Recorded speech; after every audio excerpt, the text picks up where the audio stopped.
আমরা দুদিনে দার্জিলিংয়ের সফর পার করে এবার চলেছি শিটংয়ের দিকে। শিটংয়ের রাস্তাগুলো কিন্তু খুব সুন্দর, ঠিক একা বেঁকা, মানে একটার পরে আর একটা যে উঁচুতে সেটা দেখেই বোঝা যাচ্ছে। আর যত শিটংয়ের দিকে পৌঁছচ্ছিলাম তত মেঘ কিন্তু ঘন ঘটা করে আসছিল। আগের ভিডিওতে আমি তোমাদের দেখিয়েছি যে যেখানে আমাদের পুরো মেঘলা ওয়েদার হয়ে গেছিলো আর বৃষ্টি পড়ছিল, আবার কিছু কিছু বরফও পড়েছে ছোট ছোট টুকরো করে। এটা হলো পরের দিনকে সকালে ভিডিও। পরের দিনকে সকালে পুরো ঝলমল রোদ উঠেছিল। আমরা সকালবেলা স্নান সেরে একটুখানি ব্রেকফাস্ট করতে করতে রোদ পুইয়ে নিলাম।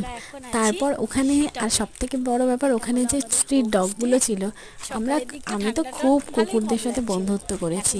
ওখানে কিছু পাহাড়ি বাচ্চাদের সাথে বন্ধুত্ব করেছি। তাদের থেকে আমি তো সবার সাথে মিশতে খুব ভালোবাসি, তাই ওখানে যত বাচ্চা ছিল সবার নাম জিজ্ঞাসা করে তাদেরকে চকলেট দিয়ে, মানে তাদেরকে আমি বন্ধু তো বানিয়েই ফেলেছি। আর তোমরা তো জানোই শিটং হচ্ছে কমলালেবুর শহর। আর দেখো আমাদের এই পিছনের দিকটা কত সুন্দর। ওখান থেকে আমাদের হোমস্টে থেকে ভালো ব্রেকফাস্ট দিয়েছিল। আমরা ছিলাম আদিত্য হোমস্টেতে, মোটামুটি খাবারের কোয়ালিটি ভালোই ছিল। সেখান থেকে আমরা দেখতে গেছিলাম কমলালেবুর বাগান।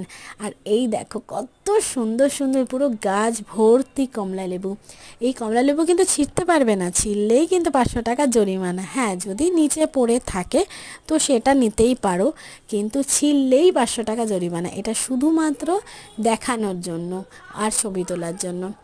এটা হচ্ছে অহলদারা ভিউ পয়েন্ট, যেখান থেকে পুরো 360 ডিগ্রি শিটংটাকে ঘুরে দেখা যায়। আমরা একটা খুব উঁচু একটা শিব মন্দিরে উঠেছিলাম ফেরার সময়।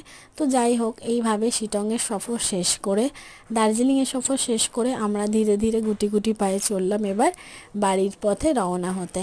যেদিন আমরা ফিরছিলাম এটা সেদিনকারই ভিডিও, মানে সকালবেলা উঠে স্নান করে তারপরে এদিনকারই ভিডিও।